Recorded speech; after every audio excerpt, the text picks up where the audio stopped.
Hello, and welcome back to the Early Warning System online implementation modules.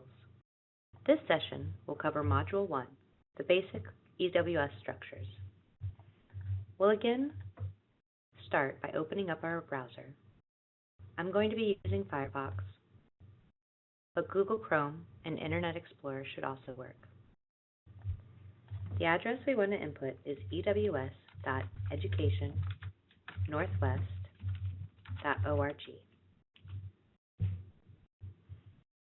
From here, we're going to want to click Login.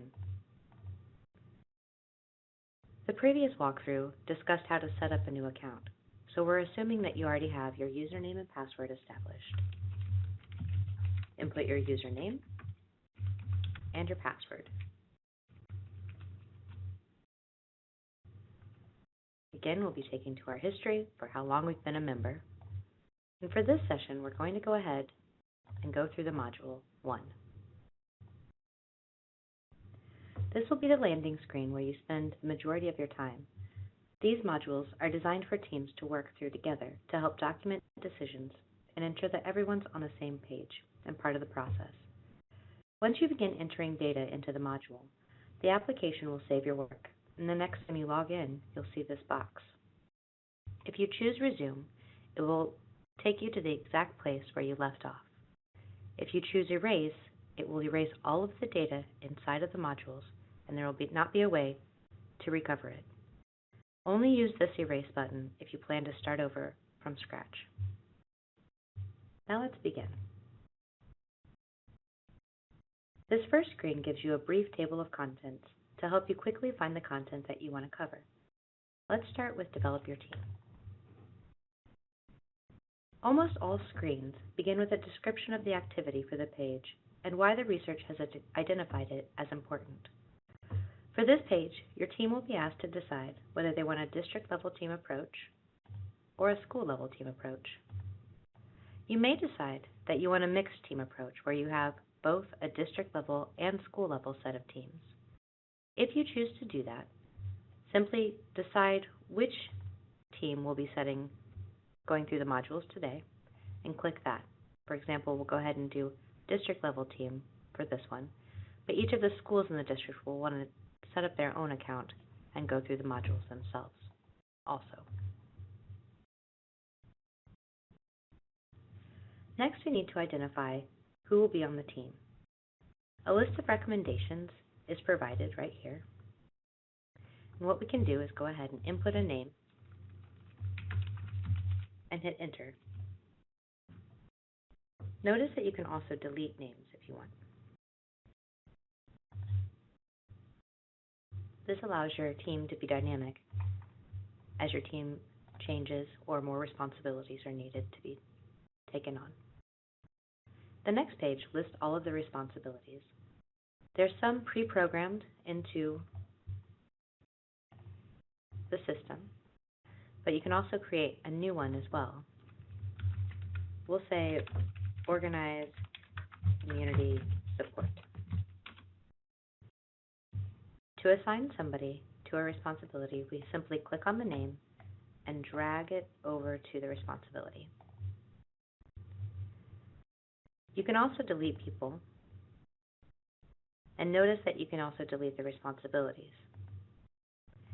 You can only delete responsibilities when there's nobody assigned to them. So for example, we couldn't delete this one because OK and Eric are already assigned to it.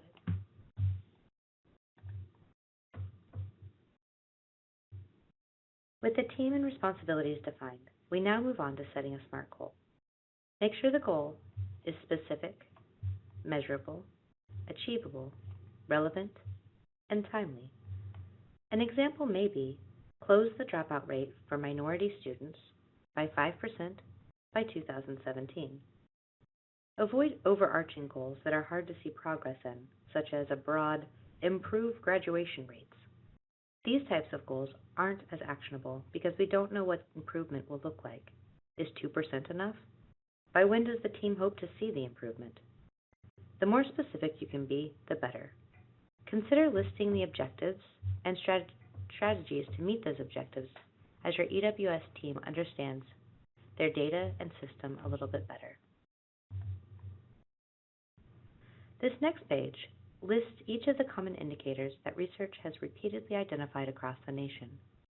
Your indicators might include some additional data, such as flagging new students who come into the district. This will allow you to provide them appropriate supports as they transition into the district and school. As you're choosing your indicators, be careful not to add too many additional indicators, as too much data can make the EWS difficult to identify struggling students easily. EWS reports are only as good as the data they are based on. Talk through with your team about how the data collection process is defined for each one of the indicators. For example, with attendance, are there consistent definitions across the schools?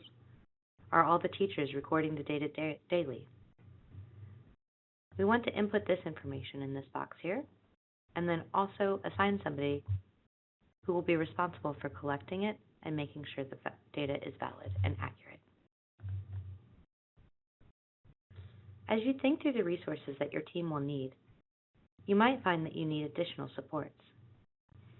This page provides some examples of how other teams are organized. Simply roll over the icons to see the information. Next, you'll need to think through your meeting structure. Some teams meet bi-monthly, others find it's more useful to meet weekly. If you're a district level team, you may only want to meet once a month or possibly once a quarter. Decide the schedule that fits the needs of your team best.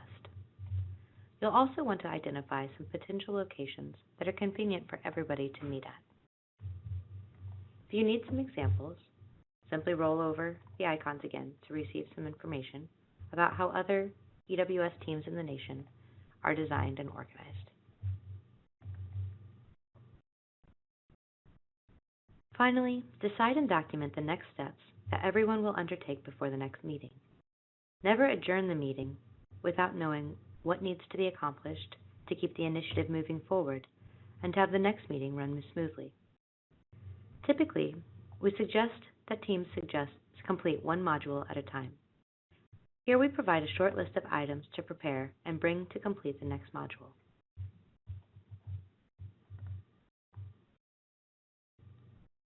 We end this module with a couple of additional resources and an option to volunteer for a community forum if you want to connect with others across the region on EWS implementation.